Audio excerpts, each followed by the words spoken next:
today we'll break it down for you because there's something brewing right now that could be affecting crypto in a very big way. So let's check it out. I do want to thank our sponsor, and that is Tangem, where you guys can lock up your crypto as well as all of your digital assets on your own crypto hardware wallet. This is the best thing in self-custody that's out there today.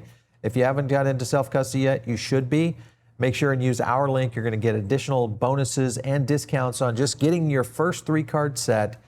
Get your crypto hardware wallet today. It is the best way to hold your assets, especially in a time like right now where the market is trading down. So let's take a look at a couple of things that is happening within the Bitcoin mining ecosystem. And the first thing I want to hit on right here is the Bank of America says the AI boom is driving a major shift from cash flow from hyperscalers to chip makers. So these are all the guys that are raising prices on your computers, every computer and phone out there that you need access to, including the AI computers that are running.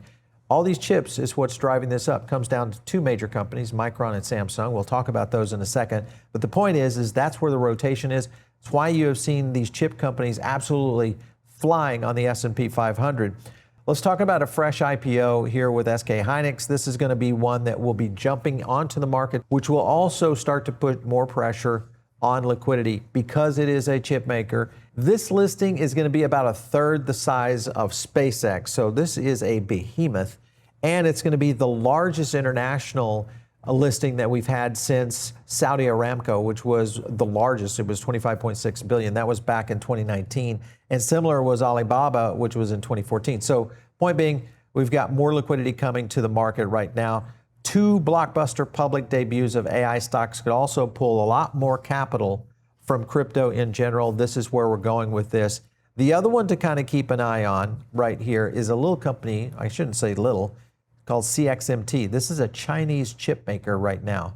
Right now they're valued at about $4.3 billion through a possible listing. This is going to be going on the Shanghai listing.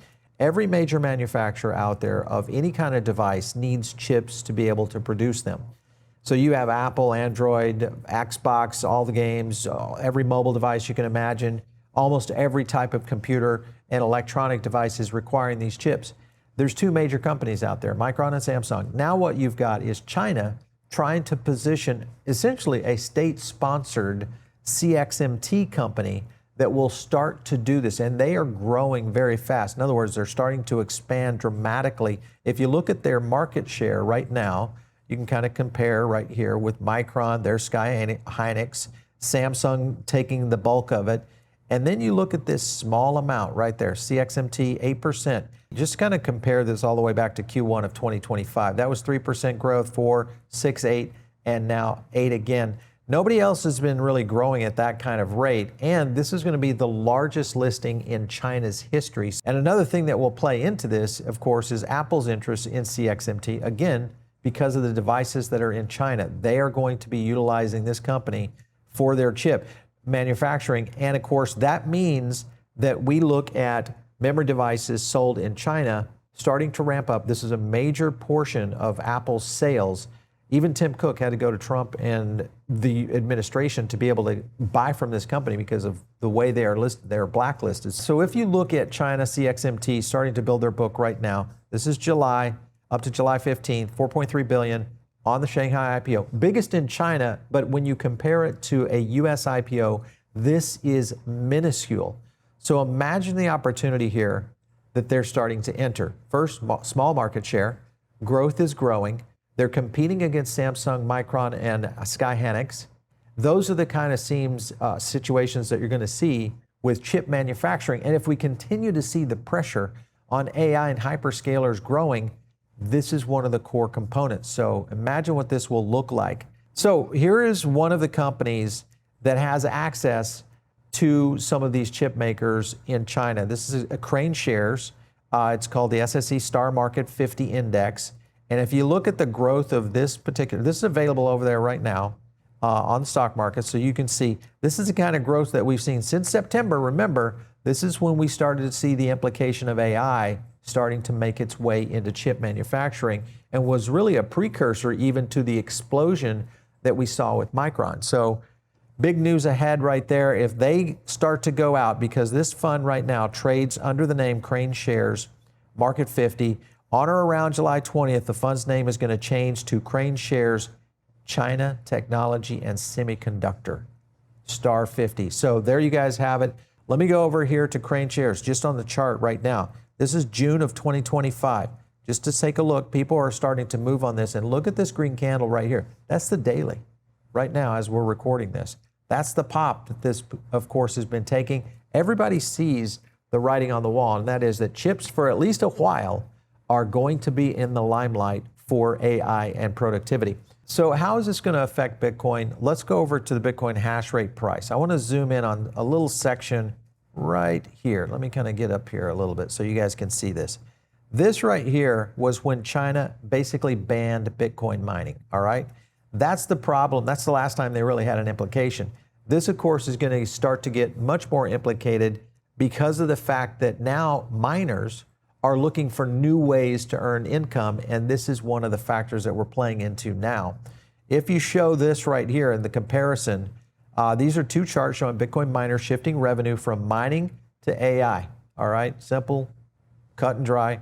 Company comparison, this was 2024 versus the projected 2026 revenue, and this is on Terawulf, and I'll explain why here in a second. But you can kind of see here's the Q1 of 2025, and then here it is, right here. The shift has started to occur of where we're starting to see these chips being leased out and used for AI instead of Bitcoin mining. So when you look at the importance of hash rate, because this tells the market it pretty much controls everything, we saw this drawdown, this massive drawdown in January of 26.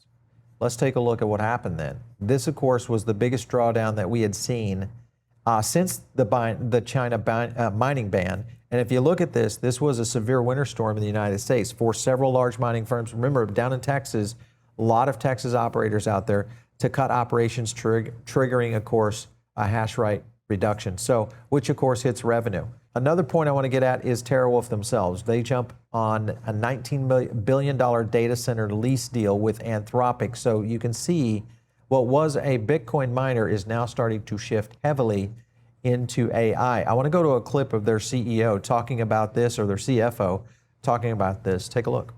You know, that means average annual net operating income of about 800 million. The lease also has 2 5-year extensions. If you assume those extensions are exercised, it's over 33 billion of revenue, right? I mean, these are huge numbers. All right, so the reason that's important, because that's a 20-year lease. So that pretty much takes Terawulf out of the equation for Bitcoin mining. Does that mean we could see a lot of other miners going in this direction as well? Let's take a look at the active addresses historical chart. And this really happened right when the ETF started to hit. This is the fall off. Then you had centralization of a lot of the SEX exchanges, centralized exchanges out there that were centralized using their wallets. So again, active addresses falling. This, of course, starts to take away from mining in terms of the requirement for it. This is the hash rate issue that we're facing right now. Now, Lynn Alden is trying to address this issue. We should probably get her on to talk about this. But she talks about Bitcoin mining is going to end up in maybe other hands. Take a look. It does make sense economically to shift more toward AI. And I think that kind of pushes Bitcoin miners toward the scrappier parts of the market, the ones going out to get the stranded natural gas.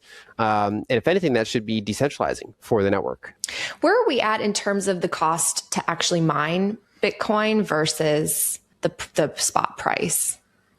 I don't have it in front of me at the moment. I mean, right now, pure Bitcoin miners it's rough out there. Yeah. It's a rough time out there for miners. So when do you think capital will rotate back into Bitcoin? The current chip move has to slow down. All right, so she hit it on the head right there, and that's the current chip move needs to slow down. And the rotation of capital, I don't think is going to slow down, especially if we continue to see migration of these miners moving after. It's kind of like a circle jerk here. You've got AI growing, which creates the demand. The demand forces Bitcoin miners to look at alternative markets. The alternative markets start to see the bleed rate and reinvest back into the chip manufacturing. So it's, until we see productivity in AI slowing, which could happen, I think that's the major factor here that's going to continue to affect Bitcoin mining overall. The other thing you have to look at, of course, is BIP 110.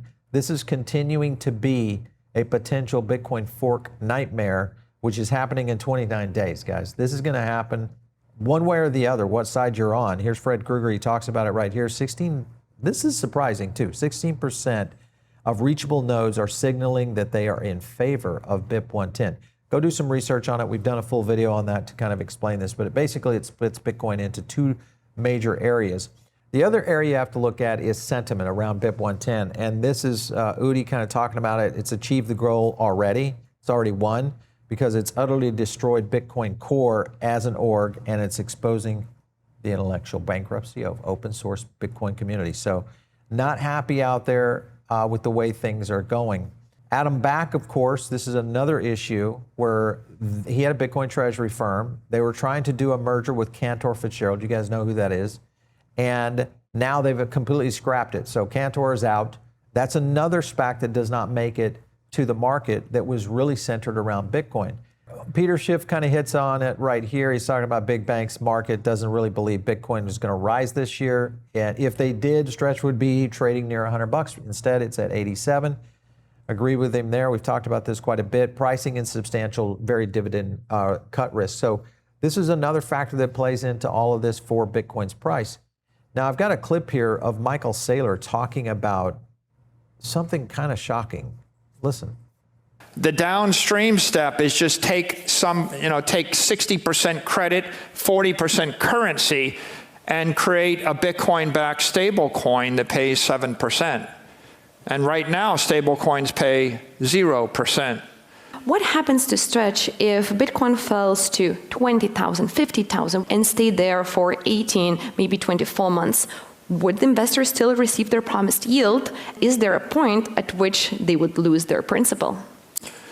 The company is way over collateralized right now. So if Bitcoin were to fall 92%, then that's very bad for the equity. We'd have to refinance the debt, right? And it probably causes the credit to trade weak at 90%.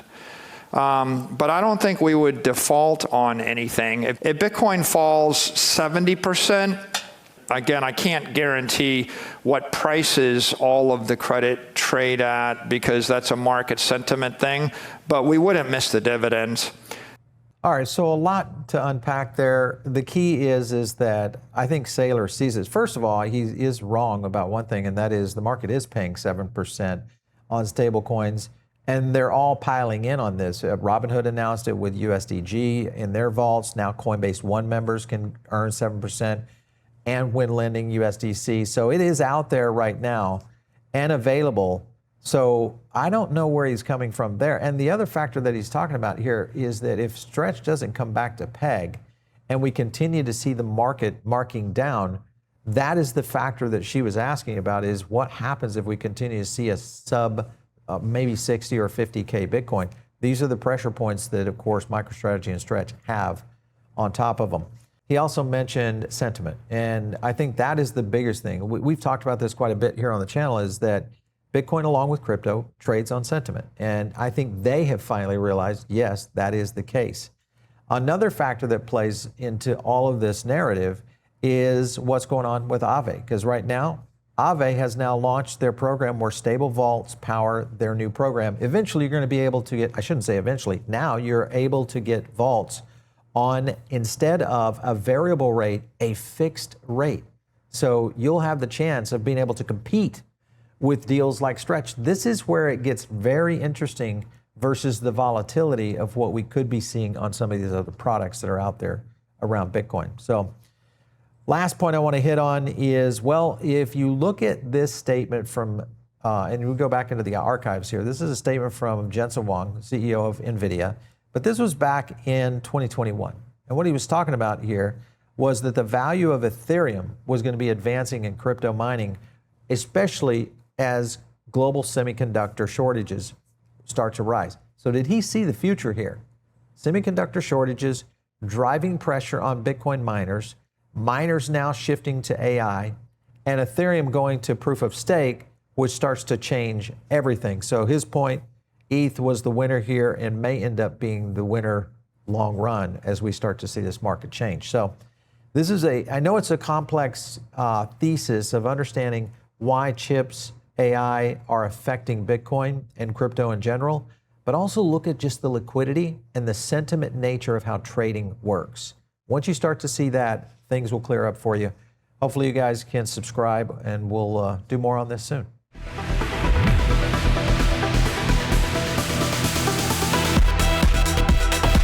If you like this video, hit like and subscribe, drop a comment down below, and also join our free private member group. The link is in the description.